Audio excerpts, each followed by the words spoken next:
Welcome to another episode of Inside the Can, your guide inside the hottest, most honest trash talk. My name's JT, and I will be your skipper on this stenchy sail inside your can as we get to know your waste inside and out. And because sailing alone is dangerous, and to help with ballast, I brought along Mr. Tyler. Hi. This week, we'll be exploring the wasteland, literally. We've taken the can on the road and parked out at the Crow Wing County Landfill to take an advanced trash course with the head trash master, Marv Stroshine. Marv Stroshine, everybody. Thanks for being here, Marv. Thank you for inviting me here to the can. We're looking forward to diving in deep to learn a little more about landfill operations, help teach some people what goes on at the landfill, because once they put their trash at the curb, it just disappears and never thought of again. I want to start with that kind of, what's the difference between a landfill and a dump? You know, a dump is some place where they gravity fed garbage down in a hole and left it. And we're trying to clean up all them dumps from before.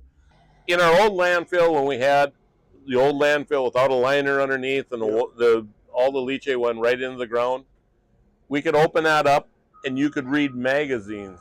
Wow. You could read newspapers after 10, 12 years. You could read newspapers in there. The new landfills are state-of-the-art landfills. We got an award of the first state-of-the-art landfill, which is a liner underneath and a liner above. When we get it capped and closed, the liner above is sealed. And what that liner does, it collects all the water that comes out of that garbage. Okay. As it's breaking down. As it's breaking down. Okay. And what it does, when we collect that water, we treat it. We've got a 3 million gallon pond and two 2 million gallon ponds and two 500,000 gallon ponds that we, throughout the year, we treat. One other aspect that we do that most landfills don't is we recirculate the leachate back through the landfill. Plus, we do a working phase spray over every day.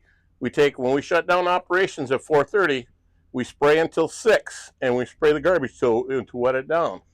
And what this does, it breaks the waste down. We enhance the production and degradation of the waste. We break the waste down. After 20 years, there's nothing left.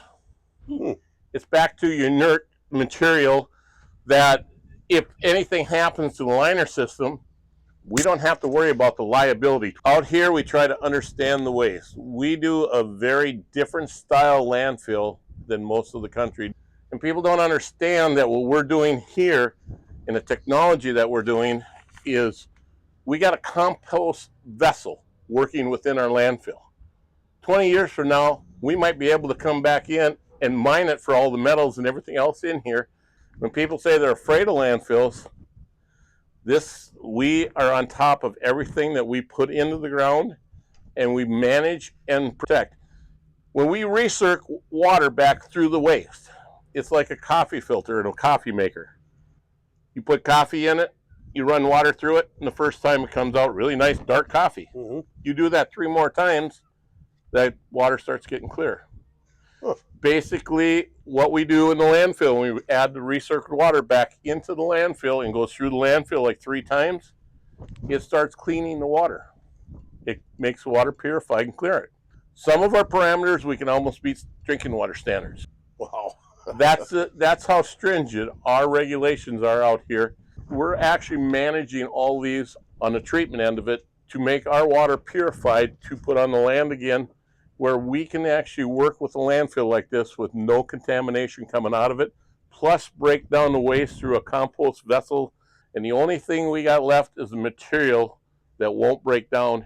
Wow. This state-of-the-art landfill, when we're adding moisture to it, and it's actually degradation and breaking down the waste, it's just black, there's nothing left. Wow. We test all the soils, just get soil sampled all the time. So we want to make sure that when we spray that water, that we're safe for everybody. Okay. Awesome. Well, you answered a lot of my questions. That was great. I was going to ask about leachate. Yeah, well, And that's basically the garbage water, right? Right, that's basically the garbage water. So we use the leachate. We can actually break down the waste. We can actually drop the waste every year anywhere from 3 to 6 feet a year. This lift comes down. That's impressive. So you understand how much more capacity that we get, how we're breaking the waste down and everything as we're operating. Plus, the benefit of this is the inert landfill where it's never going to leach anything out, any chemicals or anything. There's nothing left. We have a capacity limit in a landfill. What happens once we reach that capacity? The capacity of the landfill, when we're looking at ourselves, we have over 500 acres out here. Oh, wow. People think we use a lot of air capacity a year. We use about a half an acre. Oh, wow. And then with the reduction through recirculation, that brings it down even more. We use probably 26 acres, 27 acres since in the 90s when we first put these in. That's pretty so crazy. Cool. So Yeah. it's breaking down and being done. Never thought you'd be so excited about a landfill, but this stuff, I'm kind of a nerd for it. I've been so excited to come do this one because Yeah. this is one of those things, just like recycling, that I don't know anything about, and most people don't know much about this stuff. So the more we can spread the information around, I think is just helpful. Yeah. What is one of the biggest challenges you face that the public might not ever see or know when you operate a landfill? The biggest challenges that I face, we're close to the airport, so we try to keep a bird program going. This time of the year, it's very hard to try to keep them out because it's a food source for them, and they like to be here, and we try to keep them out. Another big problem that people don't understand is rechargeable batteries. Oh, good one. Alkaline batteries we can put within the landfill, but rechargeable batteries, we have run over them with a trash compactor and instantly started a fire in the landfill. I get so many fires a year, knock on wood. We haven't had one for about a month now, but we get so many small fires that start with rechargeable batteries, and rechargeable batteries can be recycled. So we're just asking people, please pull them rechargeable batteries out, or if you have a question, you can't get it out, when you come to the landfill, let us know, and we'll take care of it. And that goes for like the vapes and all Vapes those little... and all that should go up to that household hazardous waste area. I just can't believe how much of a common occurrence that has been with each person we've talked to, how big of a problem these batteries have become. And them fires are so common all the time that we ask the people to be very, very careful.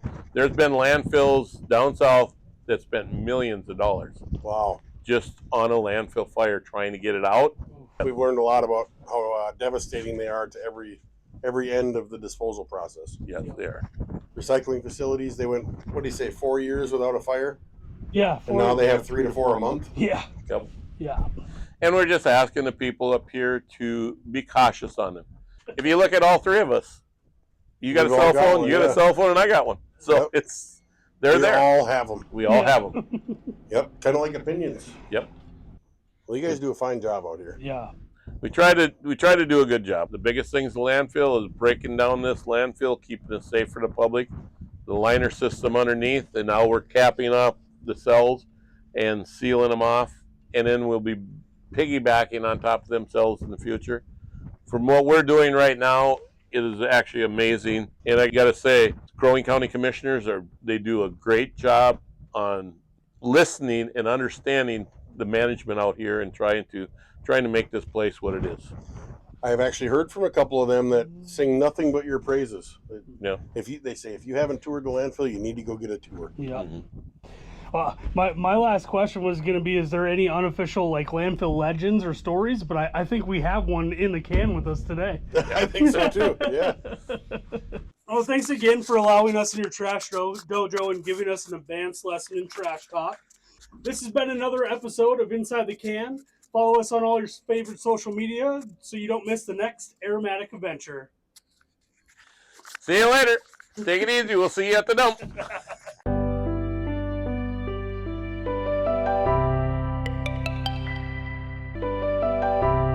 It took quite the dive. Why?